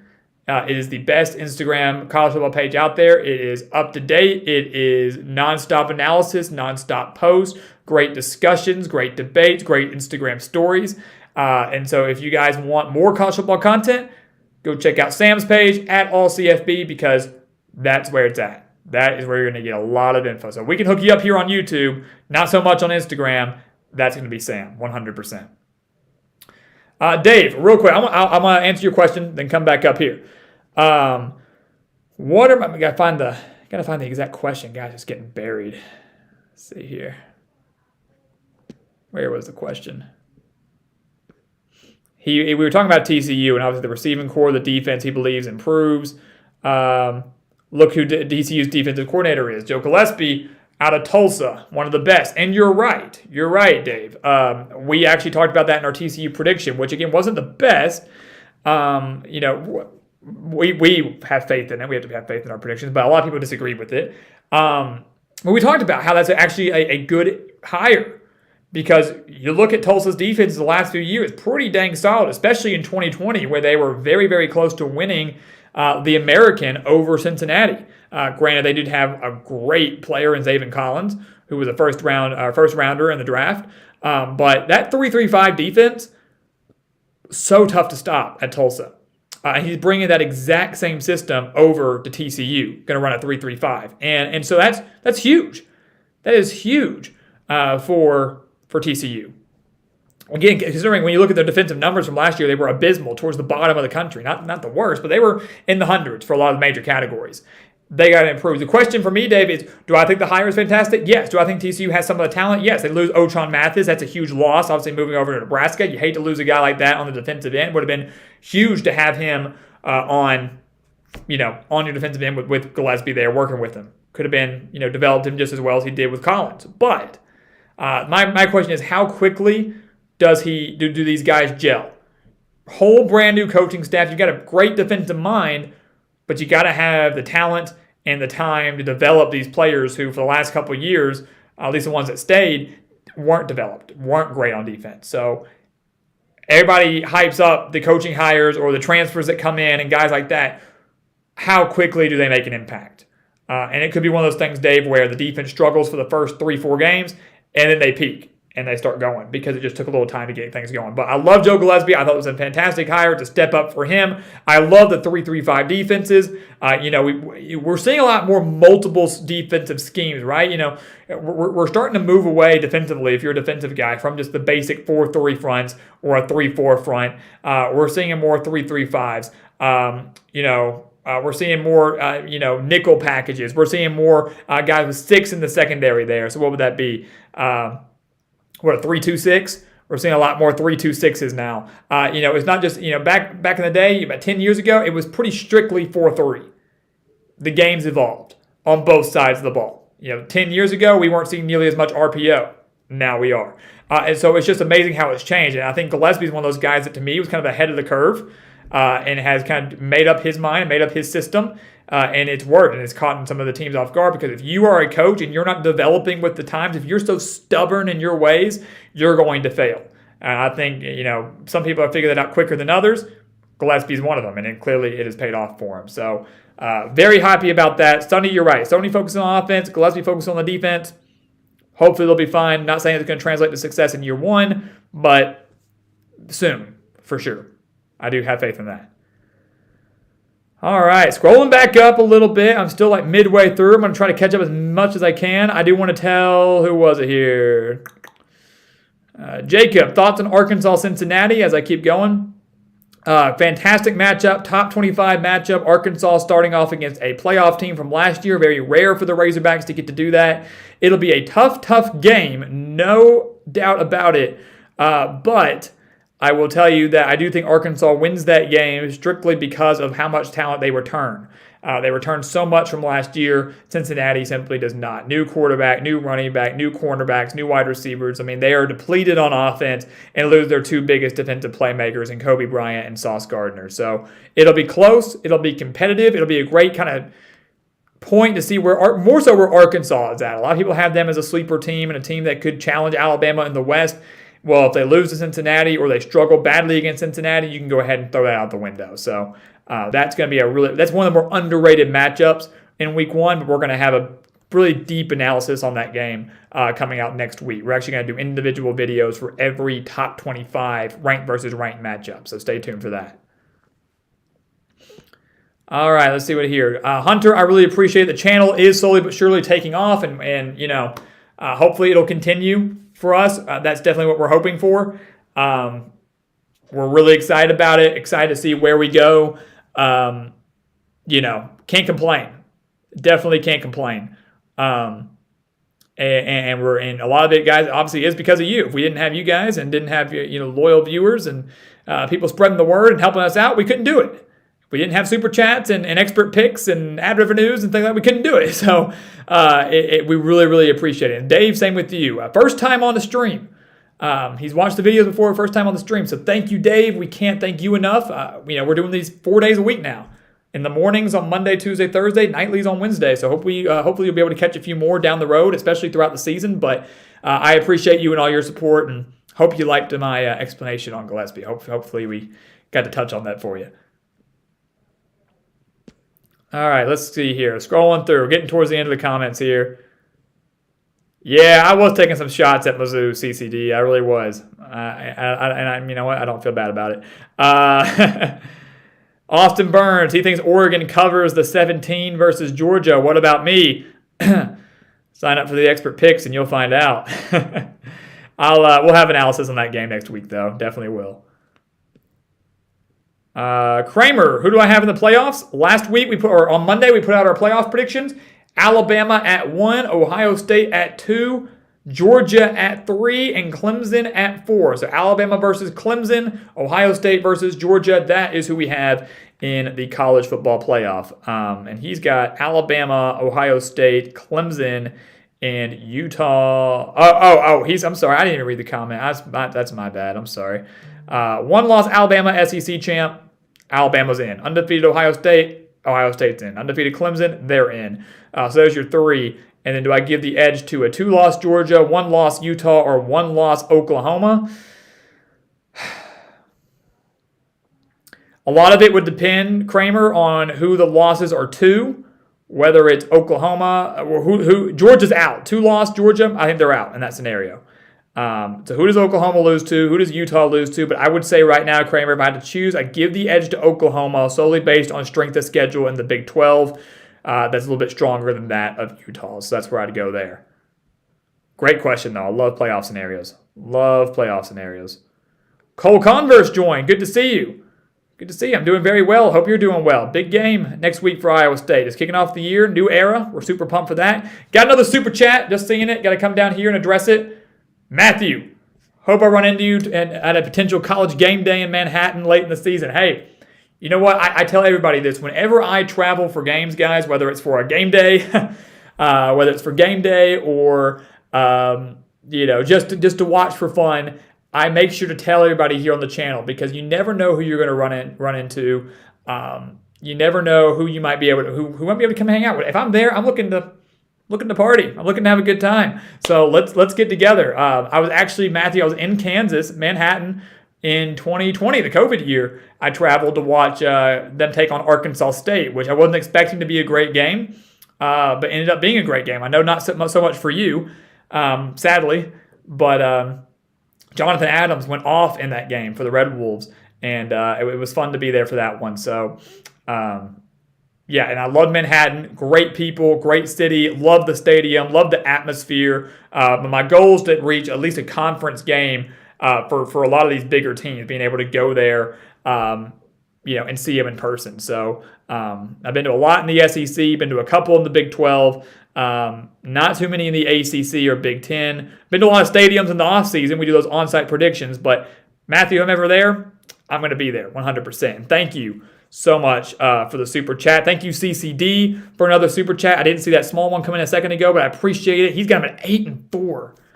8-4 for Cincinnati. That would be a major step back, but not out of the realm of possibility. Cash Money, another thank you for that. NC State beats Clemson again. If they do that, NC State's in the playoff. Book it. They are in the playoff. Book it right there. 100%. So again, thank you all for those super chats. Again, it means the world. I was getting slowly but surely catching up on these here on the comments as we are slowly but surely wrapping this up. Again, I could do this all night. I know people have places to be, unfortunately. But let's see, where was I? Where was I here? Whoa, holy cow. Dave, jeez, my man. Was that Dave? Wow. Dude, holy cow. Thank you. Thank you. I haven't even been keeping track tonight, guys. Dave wins the donation contest, CCD says. Man, I appreciate it. I appreciate all of you guys again. That it means the world. I think I saw some comments earlier. What did it say? Man deserves it. Make him a millionaire. Make him a millionaire. You know what? I don't know if I can ever reach like Mr. Beast status. But hey, we can get close, right? But Dave, I appreciate you. I'm really glad you're able to hop on the stream tonight, man. I love getting on here. And while we typically do have a topic that we're going to discuss, like yesterday it was New Year's Six Bowl. Holy shit. Jacob, thank you. Pardon me. Thank you, Jacob. I appreciate it, my man. Wow. My girlfriend's going to love this and be able to take her out at some point. But thank you, Jacob. It means the world. Thank you, Dave. I'm so glad you guys were able to hop on the stream. Jacob, thank you so much for that donation. Hey, Sam, I don't know how much you're making through Instagram, but bring it on. Kidding. And CCD, I appreciate it, man. I love you guys. I really do. I appreciate it. I told everybody, thank Cash Money. My God, thank you again. Holy cow. Thank you. Oh my gosh. This is wild. I appreciate it. What I tell people all the time here when we do this stuff is we started this whole thing 7 years ago when we launched the Gridiron Expert. I think we're entering year 7 now. And yeah, I know you do, Sam. I appreciate you, my man. We started this whole thing 7 years ago. And when I started it, I never thought it would get to the point it's at now, right? Did I think that I would ever get on here and have nearly 10K? And I saw Sam a second ago said he feels the 10K coming in a few weeks. I think we're going to have it by week 2 of the regular season. So that's about 3 weeks. Well, 2 weeks, right? 2 weeks from Saturday. I think we'll have 10K. I really do. That's not possible without you guys, right? Not even close. Not even close to being possible without all of you. And for YouTubers, or guys that run big Instagram pages or whatever it is, it's hard to keep going on whatever site you're doing, whatever page you're running, if you don't have support, right? If you don't have the people there backing you and coming and watching the streams or the videos or whatever it is, it's tough to keep pushing, right? To keep doing what you're doing. It's slow going. It takes a while to get going, but it helps. I always tell people, I say this is why we do it, not for the super chats, as much as that helps and as much as that cash money. Hey, every dollar counts, every subscriber counts, every dollar counts. We appreciate it. It means the world. It helps out so much. And I always say, hey, everybody donated $1, 10,000, that's $10,000. And it go that buys cameras, that buys mics, that buys studios, and goes from there. But we don't do it for the super chats as much as we love those and appreciate those more than you guys know. We do it for the love of the game, genuinely. I know that's why you guys are here too, for the love of the game. So thank you guys all so much. I kind of speechless. I think this is the most successful live stream we've had when it comes to super chats that we've ever had. So give yourself a round of applause for that, because that's unbelievable, genuinely unbelievable. And I can't. It kind of leaves me speechless. So I really, really appreciate it. I love, and in the comments, I appreciate Dave hyping us up. 12 Subway sandwiches. What's your favorite Subway sandwich? Mine's I kind of vary. I go all over the place, but I appreciate that. But Dave, I appreciate it. Guest picker for College Game Day. Scotty, I actually got to see Kirk Herbstreit on Monday. It was really great seeing him and getting to listen to him speak and just seeing what it was like with the just what it's like on game day, hearing his stories and seeing some clips from that behind the scenes. It was really, really cool. So being a guest picker on game day would be a dream come true. Would be pretty phenomenal. And I really appreciate it, guys. All of your donations means the world. Just the beginning since year 2. Anthony, I know you're my big Pac-12 guy out there at USC. That means the world. It goes big time for us.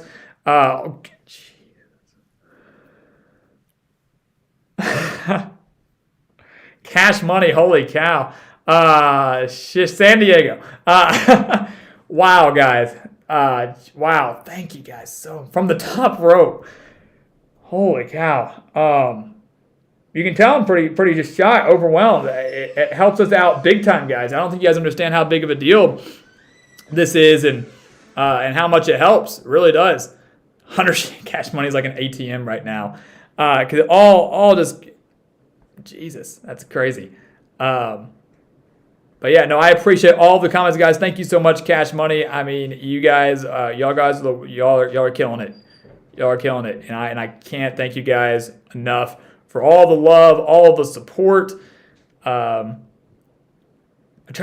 just said something about a whiteboard. Let me see this. Hold on.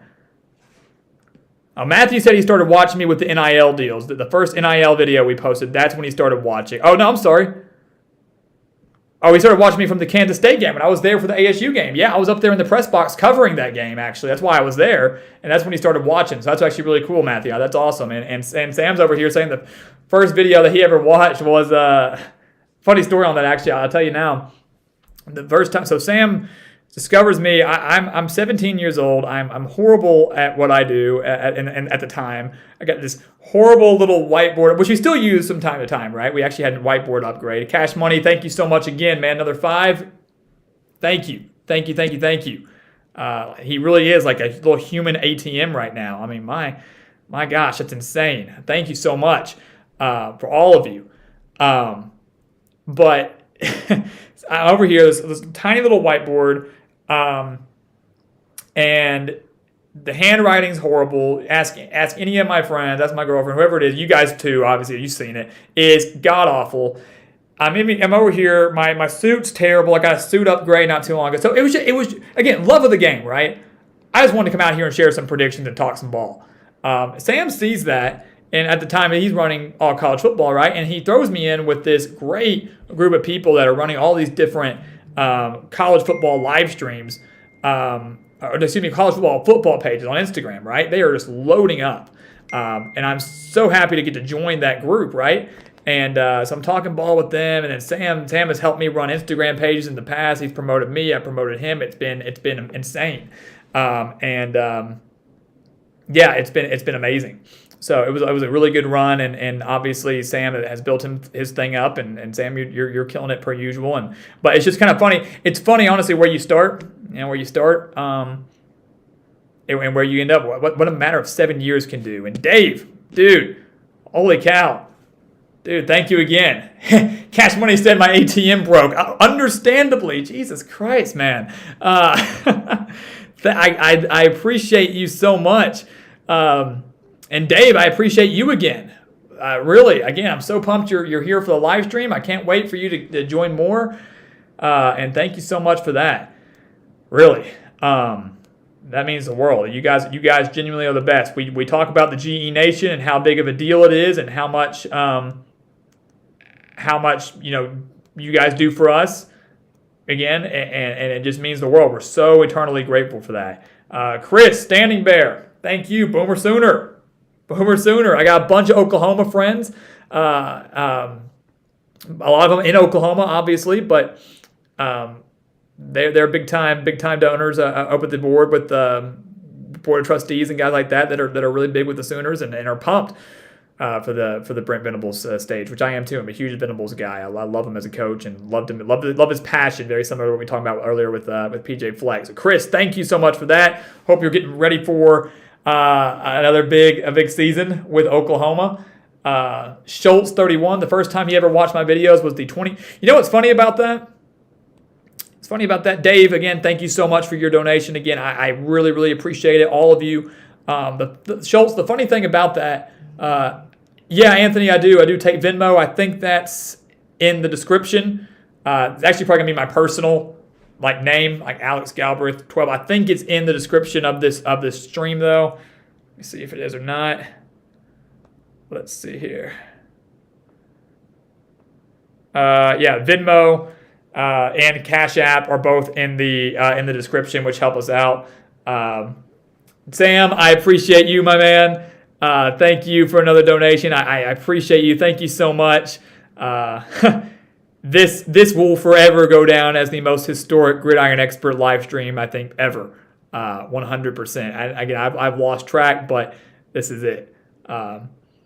Johnny, he's out.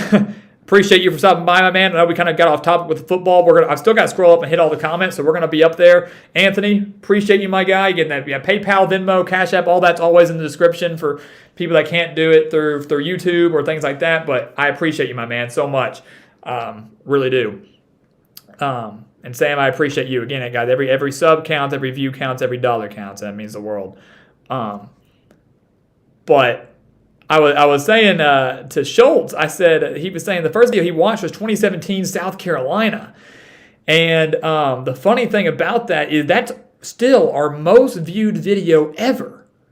Our most viewed video ever is 2017. I think it's got close to 20,000 views, 18-something thousand views. How the hell that happened, I will never know. But it is. And that wasn't the best video quality. It wasn't even the best prediction. So someone must have shared it. I don't know how it happened. But it still is. I think the closest we got since then, we had a Nebraska video that did really well a few years ago. We had that Coastal Carolina BYU game. That was kind of spur of the moment. That did really well a few years ago. And definitely took off there. But yeah, so it's funny. A lot of people still get recommended that South Carolina video because it was so Sir Big Spur delivered the view. Someone did. But yeah, it was really wild. So people still get recommended that video, and people still talk about that video because it's so highly rated, I guess, in terms of views. And I'll still never know how that happened. So yeah, guys, you guys did kill it, man. Someone saying OnlyFans. At this point, might as well make an OnlyFans. I mean, shoot, if that's what it takes. Kidding. Would never jump into that realm. But I mean, hey, if y'all want to see me, I used to play football. I can show you some old pictures and football pads. I don't know if y'all want to see that, but it used to be a little bit bigger than I am now. I used to play fullback. Defensive end, and was punter. Believe it or not, I was a punter because I played goalie in soccer. And so I used to punt a little bit as well. So that was always fun doing that. But yeah, Dave's right. You guys rock. All of you do. It help, not only does it help promote the brand, It helps us when it comes to the funds and everything like that. It just goes to town. I think I got to give him a shout out. I think Anthony just sent over a Venmo. He absolutely did. Anthony, you're the man. If you're still here, you're the man. So another donation through Venmo, and it means the world, guys. It helps us out so much. So thank you all. I want to get back and hit on everybody's comments. I promised we would do that before we signed off. So I want to make sure we get to that before we call tonight. As much fun as I'm genuinely having, just kind of shooting the breeze and talking ball, and I'm appreciating the love. I'm appreciating the love, the comments, the donations, everything. It's crazy. You can kind of tell I'm flustered. I'm not supposed to get flustered on air. So let me see here. Frank Velasquez. I haven't given him a shout out yet. Thanks for joining us tonight, my man. I don't know how much you've commented, but I do want to give you a quick shout out there. Dave says, what gives me pause with UCF is Gus. He makes me nervous. And that's fair. That's fair. I think, Gus is an interesting spot guy. He's an Arkansas guy. For those of you who don't know, I do reside in Arkansas. So I know a lot about him back in his high school days, which he was at, I believe, Shiloh Christian, up in Northwest Arkansas, was the offensive coordinator with Arkansas, head coach of Arkansas State, finally landed the head coaching gig at Auburn, was the offensive coordinator with Auburn when they won the national championship over Oregon back in 2011-ish, 2010, 2011. So a lot of factors there. I look at Gus and say, I think he got a bad rap. At Auburn. Auburn's one of those programs that wants to really start winning immediately. I get that. They want to expect championships year in and year out. I get that. But he was one of the few coaches in the entire country that had beat Nick Saban multiple times. Dabo's done it. Kirby's done it once, I think. That was it, right? Because Kirby never beat him in the SEC championship, but finally beat him in the Natty. But Dabo's done it, and Gus Malzahn's done it. Not many coaches can take down Nick Saban once, let alone multiple times. And Gus was doing it not consistently, but every now and then at Auburn. And they still let him go. And so you really hate to see that. But he's an interesting guy. And you do question some of his decision-making and how that'll pan out for them at UCF. Bounce House is so difficult to play in. John Rice Plumlee just named the starting quarterback for them, transferring in from Ole Miss. But it'll be very, very interesting to see how that pans out. I think UCF has a shot at the American title. Could win anywhere from 8 to 10 games. A lot of it's going to depend on how quickly the offense gels. That's Gus's area of expertise, but how quickly does it gel? All right, fast forwarding through a few here. Dave is right. Jim Knowles will help Buckeyes defense dramatically. 100% he will. 100% he will. We talked on Gillespie. 100% we did there. We talked about the playoffs. About the divisions, two teams from the same divisions, could they get in? And probably not, but some people think they could. And, what that could mean for the playoffs going forward. Let's see what else we got here. Dave, again, appreciate you, my guy. I've seen that one now. One of the best, sincerely. I appreciate that. And as your super chat's about to fade, I can see the ticker going away at the top. I just want to give you another shout out here. Same with Cash Money. Thank you guys so much again for all those donations. Everybody that did it, whether it was $1, whether it was $50, or anything in between. Thank you guys a lot. Watch a lot of content. Top 3 means the world too. I love kind of working with a lot of the guys on YouTube. We don't do too many, collabs, honestly. But there are a lot of great streamers out there and a lot of guys that just love the game and that know their ball. And I think that's the kicker is finding guys on there that are not only passionate about the game, but know what they're talking about. And the guys that I've worked with, they're not just talking heads. They understand the game. They know the players. They know the environment. They know the X's and O's. And a lot of the analysts on YouTube, they actually do know that. That's kind of rare nowadays. So I do love working with them and watching their content. And it's kind of one big college football community, which is not only what we're building with the creators, but obviously what we're building here with you. And that does, again, wonders for us. All right, what else we got here? Anthony James, first off, again, thank you again for the Venmo. If you're still on the stream, I do want to thank you very much for that. I'm seeing a question here. What do I think of his Washington State opinion? They could go 8-4. Didn't see the question there earlier, but I did want to make sure that I addressed that. I didn't see the question, Anthony, but I will say this. Washington State, I'm really excited to watch. Because I think that Eric Morris coming in from Incarnate Word alongside Cameron Ward, alongside Jake Dickert, all of that's going to bode really, really well for Washington State. Anthony, I know you're a West Coast guy. You're a Pac-12 guy. I know you like USC, and you're very familiar with the Pac-12. So I love that question because I think Washington – I'll tell you this right now. This goes for everybody. Washington State, while they may not go 8-4, I think I've got them going bowling, 6-6 or 7-5. 8-4 could happen. Washington State, similar to what we talked about with UCLA, they host Oregon and Utah. And I believe they play Utah on a Thursday night. Oregon and Utah come to Pullman to face a very similar or very unique offense, but it's kind of reverting slowly back to the air raid that Mike Leach used to run. Because Cameron Ward was phenomenal at Incarnate Word. I think he's going to be the same in Pullman. Washington State will beat at least one of Oregon and Utah. They'll beat one of them. We think they take down Oregon because that game's earlier in the year, towards the end of September. They play Utah later on in October on a Thursday, which could be another reason why they win, because it's Thursday. I don't think they beat both. They're going to beat one. In Pullman, people are going to be hyped. They're going to be ready to take them down. Pullman is not an easy place to play, regardless of what you say. I feel very, very confident about Washington State beating one of them. And I will tell you, actually, we were kind of taking a trip down memory lane a little bit ago, talking about me back in 2017 and guys like that. 2017, I made a prediction. I think the Washington State quarterback was still, might have been Luke Falk, I think. But I came out and I said, hey, they're going to beat USC. Washington State's that good. In Pullman, they will beat you. It was on Friday night. And everybody lost it. Thought I was crazy. Thought I was an idiot. And sure enough, on that Friday night, a USC team, who was, I believe, a top 10 team at the time, because that was still, I think Sam Darnold was still there, they lost. They lost to Washington State. And again, I think that's a testament to, first of all, how good that offense was for the Cougars, but how dangerous Pullman can be as well. And Jake Dickert, the job that he did towards the end of last year, getting them to a bowl game, kind of making sure the whole Nick Rolovich situation was smoothed over. Yeah, I think they're going to upset either Oregon or Utah, one of the two. If not both, but I think it's one of the two.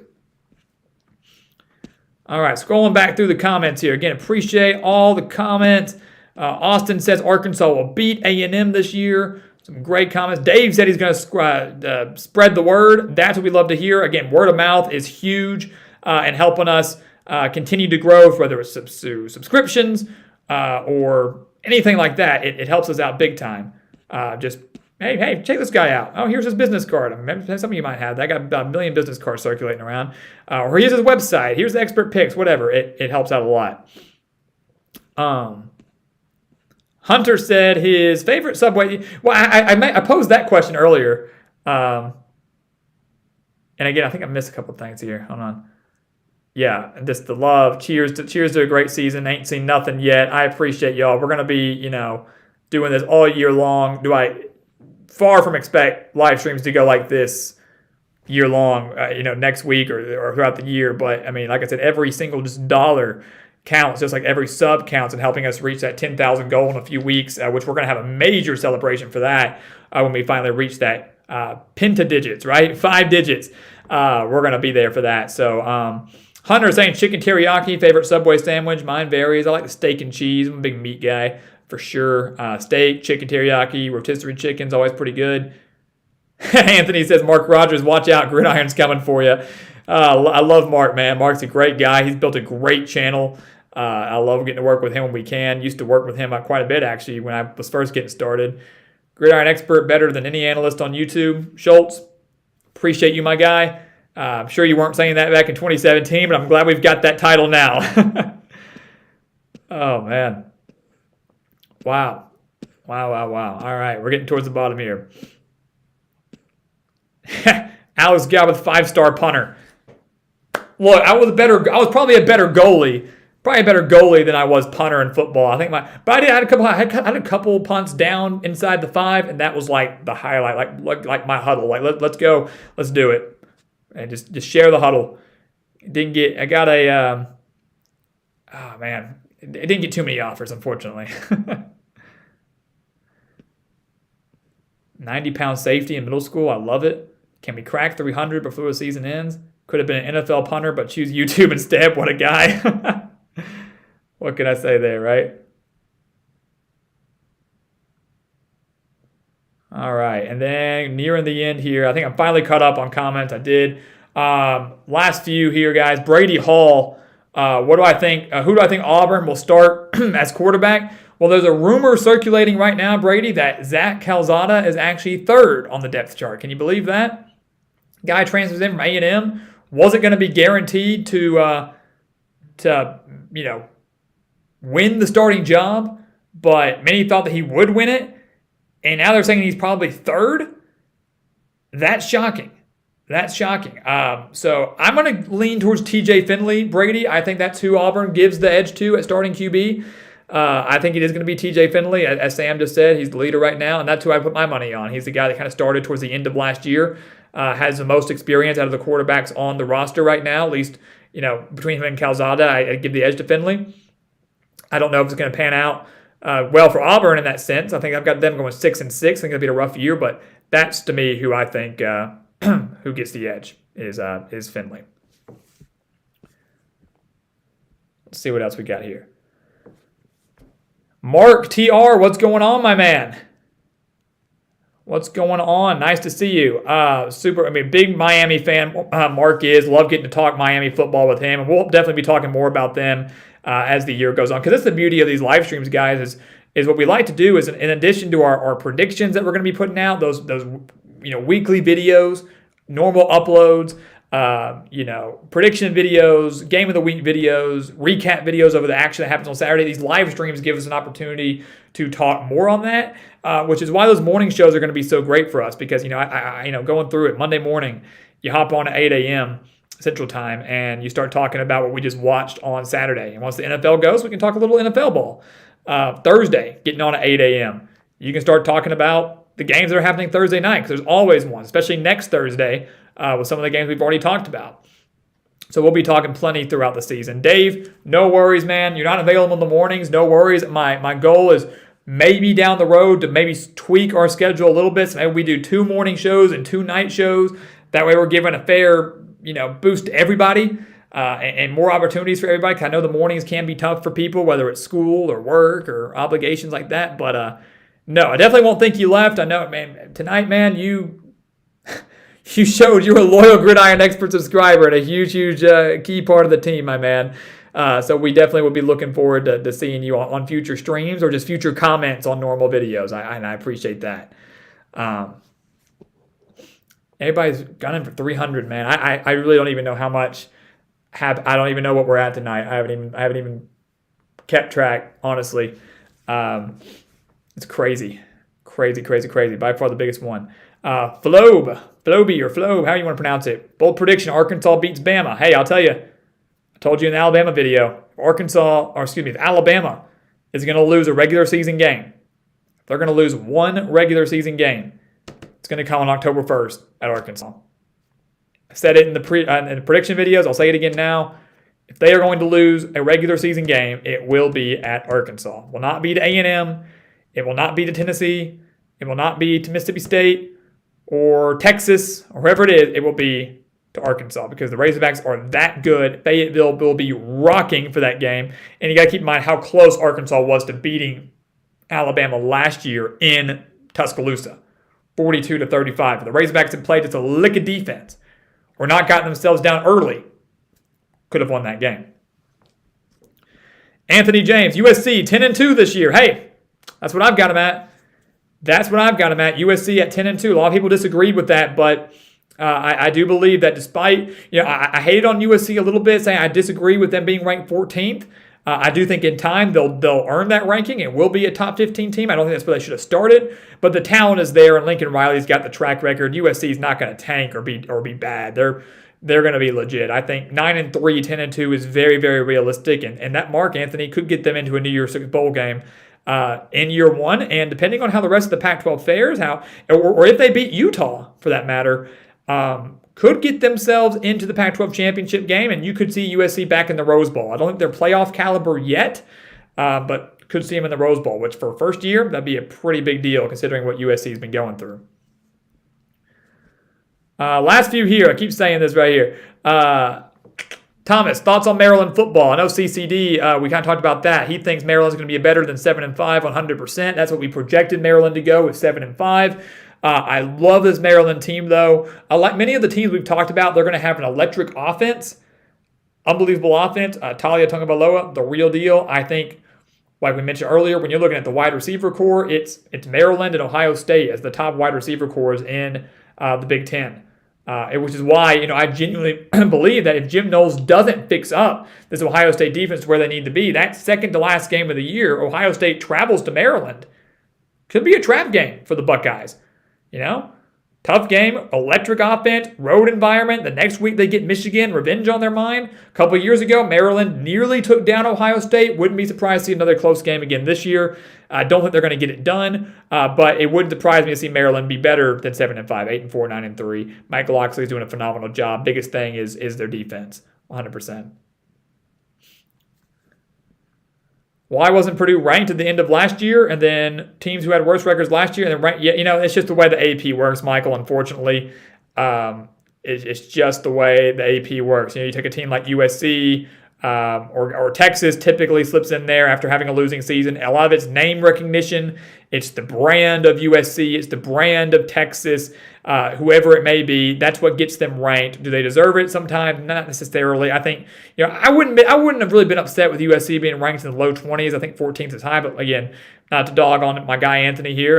Like I said, with USC, I think they're going to earn and show they deserve that 14th ranked spot. I just don't think it's where they deserve to be to start. Michael, I will tell you this, if Purdue wins against Penn State in week 1, they'll be ranked heading into week 2. At least they should be. Matthew, defensive guy for Heisman this year. If it's going to be a defensive player, it's going to be Will Anderson. No doubt about that. No doubt about that. And that would be really, really cool to see. Really, really cool to see if we can have that. Connor Johnson, I have Oregon State as a sleeper. Not tonight, not in our Pac-12. Our Pac-12 sleeper tonight was UCLA. Do I think they could be a sleeper? Yes. They were a team that definitely showed some improvement last year. Will be back in a bowl game this year under Jonathan Smith. It's just a matter of fixing their quarterback play a little bit. And the defense, though, the defensive line is going to be phenomenal. So the Beavers are a team that right now is probably a 6 or 7 win team. Very well could find themselves better than that. The schedule, though, is pretty tough. You're going to know how Oregon State's going to fare after those first few weeks of the season. I think they opened the year against Boise State. A couple of weeks they play Fresno State. Those 2 games against Mountain West opponents, 2 of the better teams in the Mountain West, will be very telling for Oregon State and kind of set the tone for the rest of their Pac-12 slate. Let's see here.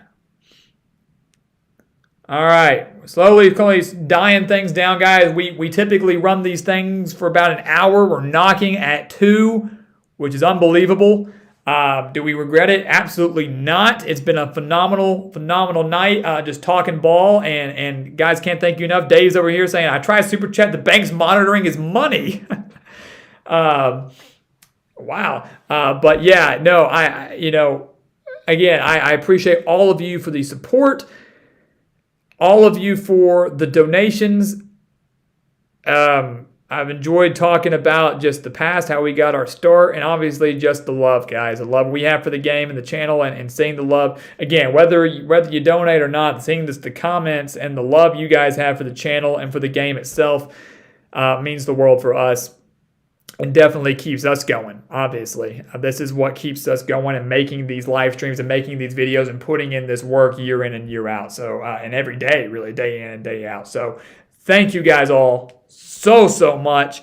Can't thank you guys enough. We'll call tonight at that. Don't know what to say again, but Matthew, thank you, Alex. Thank you for the live stream, Alex. Hopefully I have some coffee already poured.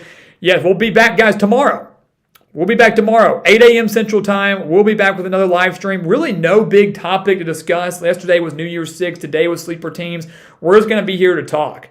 So we're going to be here to talk. So bring your questions, bring your comments. Come hungry. We got that and plenty of other videos coming your way the rest of this week and into next week. But Matthew, thank you. Hope to see you tomorrow morning. Neo, appreciate you, my guy. Brady, thank you. Dave, what's $5 a person? $5 a person at 30 people is $150. $5 a person at 10,000 people. Well, you know that math, $50,000 if we had every subscriber donating 5. Even every subscriber donating 1 would be 10. CCD, what was the most super chat streamed ever before this one?